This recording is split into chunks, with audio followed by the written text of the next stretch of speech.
ప్రేమ, యేసుని ప్రేమ.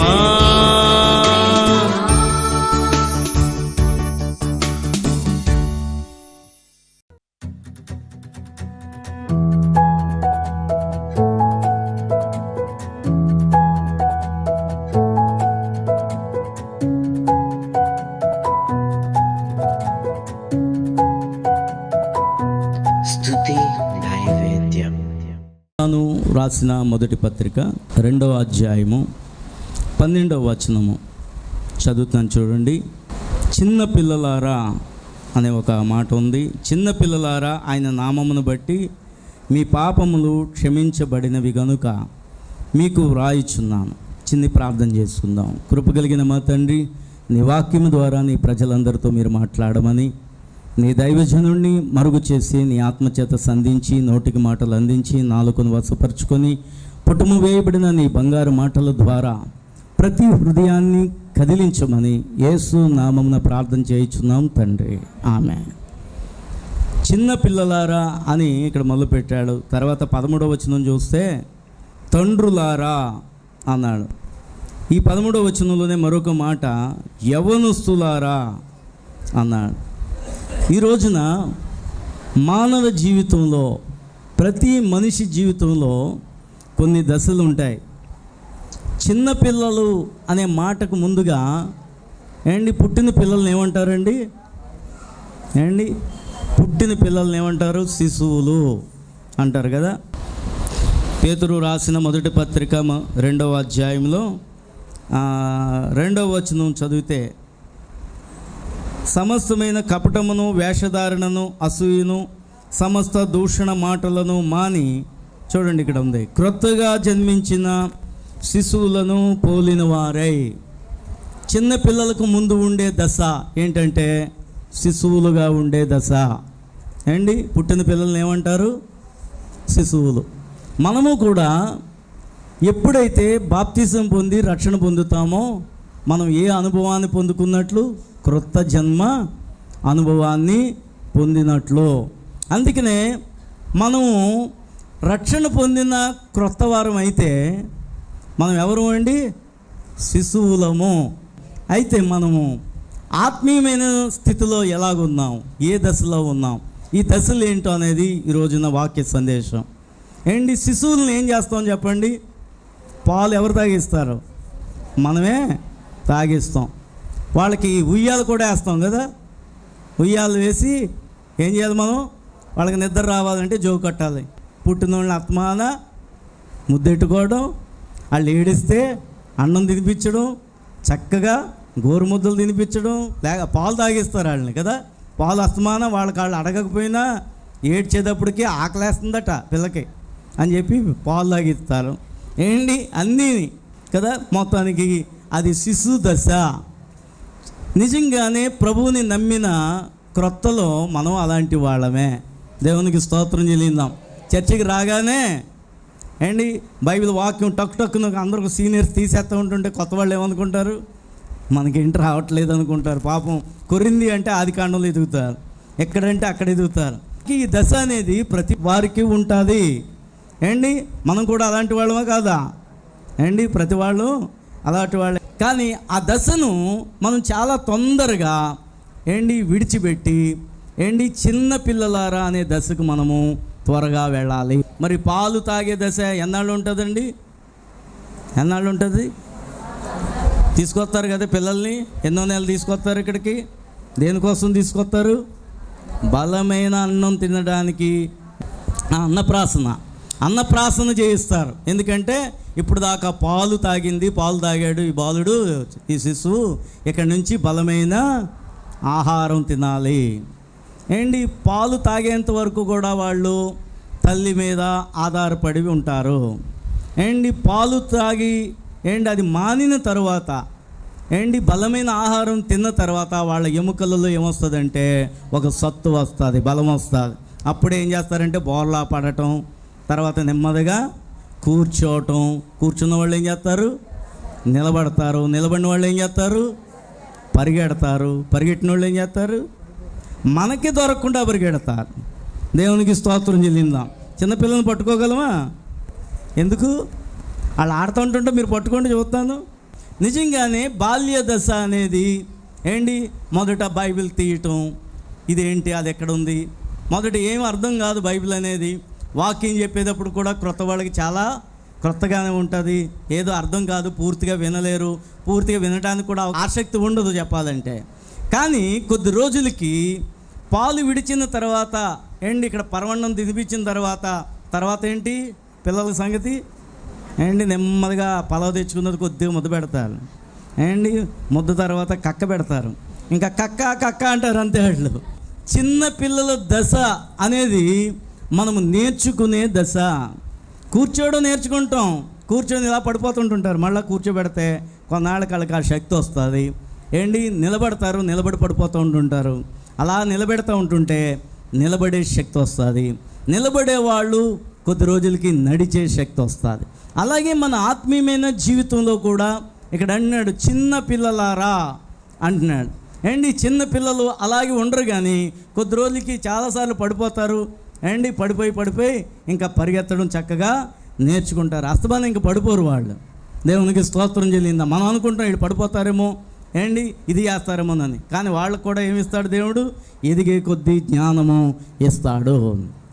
అలాగే ఆత్మీయమైన అంతస్తులో కూడా ప్రతి విశ్వాసి కూడా శిశువు దశ నుంచి ఒకళ్ళ మీద ఆధారపడే దశ నుంచి మనం ఏమవ్వాలంటే ఎదుగుదల మనలోనికి రావాలి. చిన్న పిల్లలారా అంటున్నాడు. చూడండి, ఎఫ్సీలకు రాసిన పత్రిక 4వ అధ్యాయము 14వ వచనం చదవండి.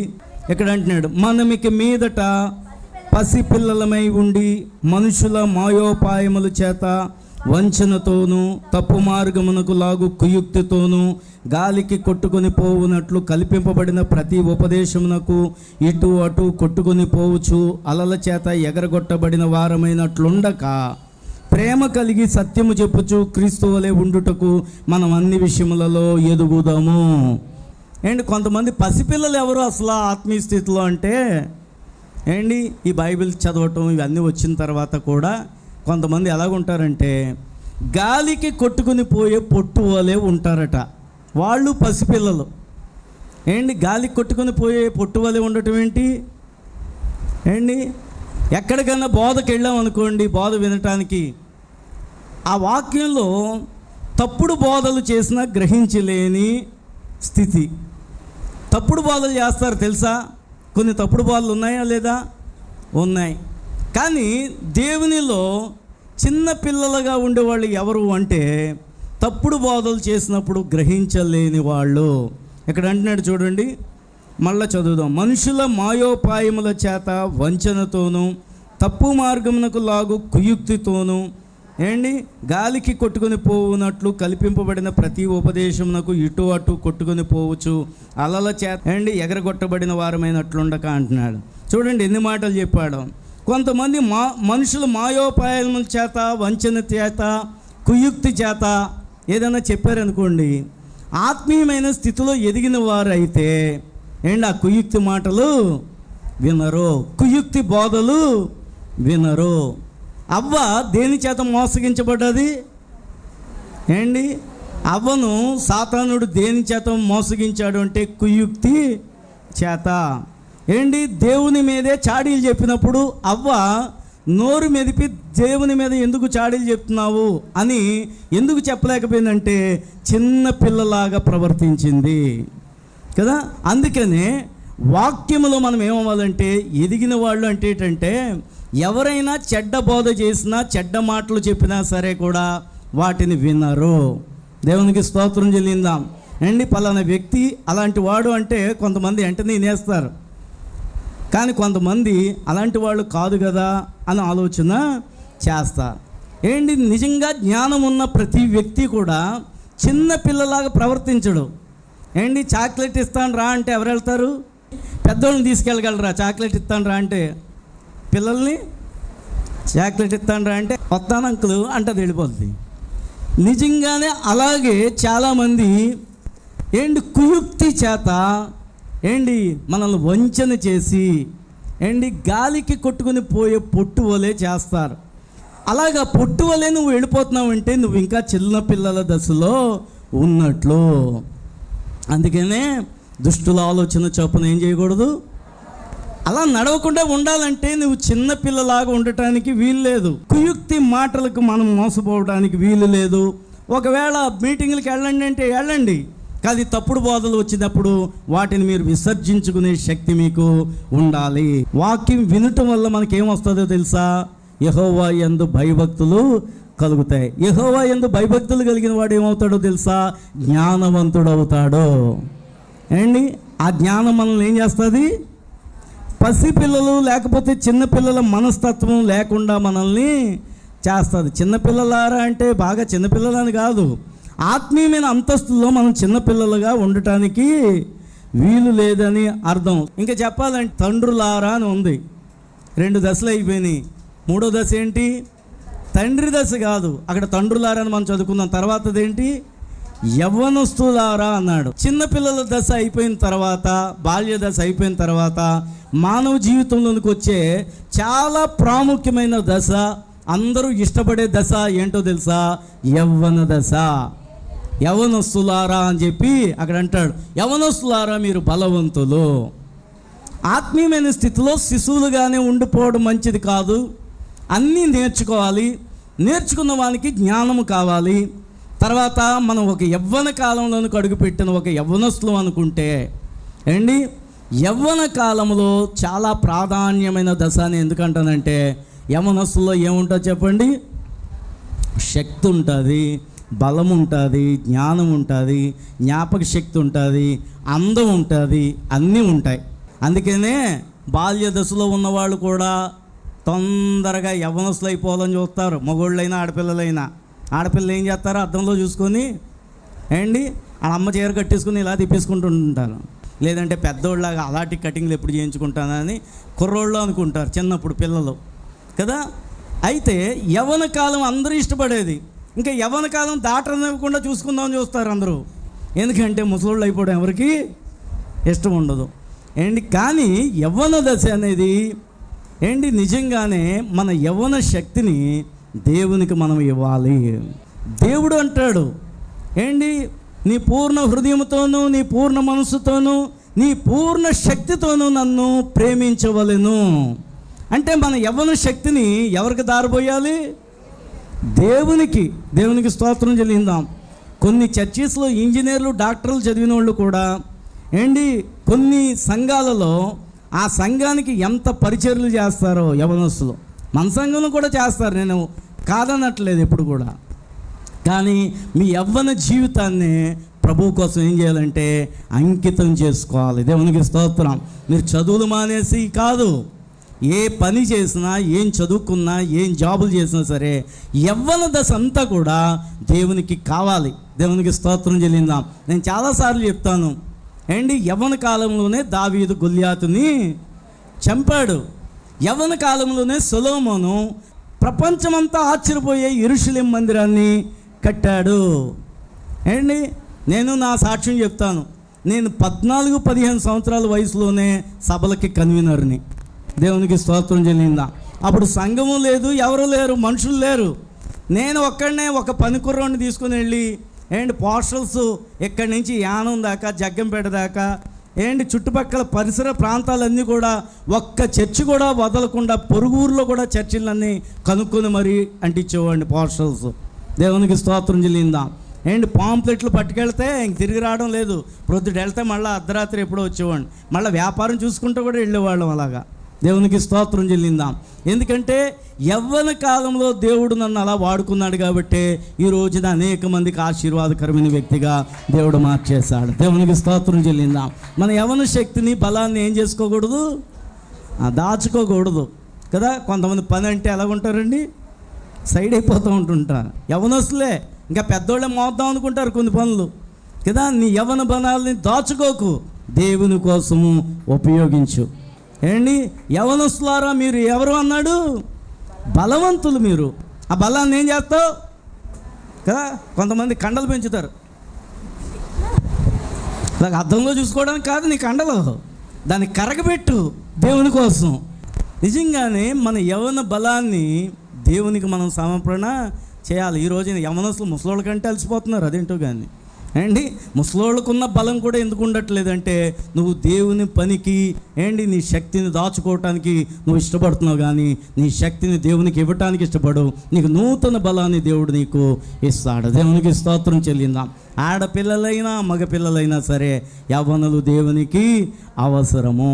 మన యేసయ్య కూడా యవ్వనస్తుడిగా ఉండగానే 33.5 సంవత్సరాల యవ్వన కాలంలోని తన యవ్వన రక్తాన్ని, పరిశుద్ధమైన రక్తాన్ని మానవ జాతి కోసము చిందించాడు. దేవునికి స్తోత్రం చెల్లిందాం. హల్లెలూయా. యవ్వన కాలం చాలా గొప్పది, మంచిది. కానీ అంటాడు, వాక్యం చూపించడానికి టైం లేదు కానీ యెషయా గ్రంథంలో 40వ అధ్యాయంలో ఉంటుంది, యవ్వనులట తప్పక తొట్టిల్లుదురు అంటాడు. యవ్వనులట ఏమవుతారట? తప్పక. అంటే యవ్వన కాలంలో ఆ వయసు అలాంటిది. తప్పక తొట్టిల్లుదురు అని రాశాడని తప్పక తొట్టిల్లవలసిన పని ఏమీ లేదు. అందుకనే ఒక వాక్యాన్ని బట్టే మనము ఎప్పుడు కూడా దాన్ని బట్టి తప్పక తొట్టిల్లుదురా, అయితే తొట్టిల్లాలి, తొట్టిల్లినా పర్వాలేదు, జారిపోయినా పర్వాలేదు, పాపం చేసినా పర్వాలేదు అనుకోవద్దు. ఇందాక నేను చెప్పాను, అబ్రహాం అబద్ధం ఆడాడు. అబద్ధం ఆడకుండా ఉంటే ఇంకెంత బాగుండును. అప్పుడే మనకు వాక్యంలో ఉండే లోతు ఎత్తు అర్థమవుతుంది. తొట్టిల్లుదురు అంటే తప్పకుండా పాపం చేస్తారని కాదు. అందుకని అన్నాడు, యవ్వనస్తులు తొట్టిల్లకుండా ఉండాలంటే 119వ కీర్తనలో 9వ వచనం చదువుకోవాలా. యవ్వనస్తులు దేని చేత తమ నడతను శుద్ధి చేసుకుందరు? తన వాక్యము చేతనే కదా. దేవుని వాక్యం చేత ఏమవుతామంటే మనం అక్కడ క్రింద అంటాడు, మన హృదయంలో వాక్యం ఉంటే పాపము చెయ్యము. అందుకనే యవ్వనస్తులు బాగా వాక్యం చదివి వాక్యాన్ని, అందుకనే బాల్య దశ విడిపోయిన తర్వాత యవ్వనస్తులు కంఠస్థ వాక్యం కాదు, ఇక వాక్యాన్ని జాగ్రత్తగా చదివి వాక్యాన్ని హృదయంలో దాచుకుంటే పాపానికి దూరంగా యోసేపు వలె పరిగెత్తగలరు. అప్పుడు మీ యవ్వన బలము దేవుని కోసం ఉపయోగపడుతుంది. ఉట్టి బలమే కాదు, పరిశుద్ధమైన బలాన్ని, పరిశుద్ధమైన మన యవ్వనాన్ని దేవునికి అర్పించాలి. యవ్వనస్తులు పని చేయటమే కాదు, పరిశుద్ధంగా జీవించాలి. పనికి మాలిన పనులు చేస్తా, పాటలు పాడేయడం, పనికి మాలిన చేస్తా సువార్త ప్రకటించడం, పనికి మాలిన పనులు చేస్తూనే వాక్యం బోధించేయడం, అది కాదు. నువ్వు పరిశుద్ధంగా దేవుని వాక్యాన్ని ఆచరిస్తూ పరిశుద్ధంగా జీవిస్తూ నీ యవ్వన కాలాన్ని ప్రభు కోసం ఖర్చు పెట్టాలి. ఈ యవ్వన కాలంలోనే ప్రధానము జరుగుతుంది. ప్రభు అయిన యేసుకి మనం ఏమవ్వాలంటే ప్రధానము చేయబడాలి. దేవునికి స్తోత్రం చెల్లిందాం. తర్వాత పాత్ర తండ్రులారా అంటాడు కదండి. తండ్రి అంటే ఏంటో తెలుసా? యవనస్తుడికి వివాహం అయిన తర్వాత 1-2 సంవత్సరాల తర్వాత ఎవరు పుడతారు? పిల్లలు పుడతారు. పిల్లలు పుడితే ఏమంటారు చెప్పండి? తండ్రి. తండ్రి అంటే పరిపూర్ణుడు అని అర్థం. తండ్రి ఏం చేస్తాడంటే మళ్ళా తన పిల్లలకు అన్నీ నేర్పిస్తాడు. హల్లెలూయా. అంటే దేవుని ఆశ ఏంటో తెలుసా? ఒక క్రొత్తగా జన్మించిన విశ్వాసి శిశువుగా ఉండాలి, పాల వంటి వాక్యాన్ని త్రాగాలి, ఎదగాలి, చిన్న పిల్లలుగా ఉండి అన్నీ నేర్చుకోవాలి. తర్వాత ఒక యవ్వన కాలం నుండే ఒక యవ్వనస్తుడు ఎలాగైతే దేవునికి పనికొచ్చే సాధనంగా ఉండి పవిత్రంగా జీవించాలో అలా ఉండి తండ్రి కావాలి. తండ్రి అయిన వాడు పరిపూర్ణుడుగా అయ్యి మరలా కొంతమందిని అతడు నడిపించాలి. దేవునికి స్తోత్రం చెల్లిందాం. మన జీవితాన్ని దేవుడు అలాగుండాలని ఆయన ఆశపడుతున్నాడు. కృప కలిగిన మా తండ్రి, నీ వాక్యం అందరిలో ఫలించుటకు సహాయం చేయండి. బిడ్డలందరినీ దీవించి ఆశీర్వదించండి. ఈ నెలంతటికి కావాల్సిన ప్రతి అవసరతలు ఈ వారమంతా కూడా బిడ్డలు నడిపించండి. ఇదో తండ్రి, నీ మందిరంలో ఉండే సర్వ సంపదలతో ప్రభా బిడ్డలు వారి గృహాలకు వెళ్ళటానికి సహాయం చేయండి. శాంతి, సమాధానం, నెమ్మది, దీవెన, ఆశీర్వాదం, ఐశ్వర్యం, ఆరోగ్యం సమస్తమును బిడ్డలకు దయచేయమని యేసు నామమున ప్రార్థన చేయుచున్నాము తండ్రి. రోజు పుట్టినరోజు జరుపుకుంటున్న ఈ నోవాను దేవుడు దీవించి ఆశీర్వదించి మంచి ఆరోగ్యమును, మంచి జ్ఞానమును, మంచి దీవెనలతో నింపి తన భవిష్యత్తులో మంచి కార్యాలు జరిగించును గాక. God bless you. Happy birthday to you Noah.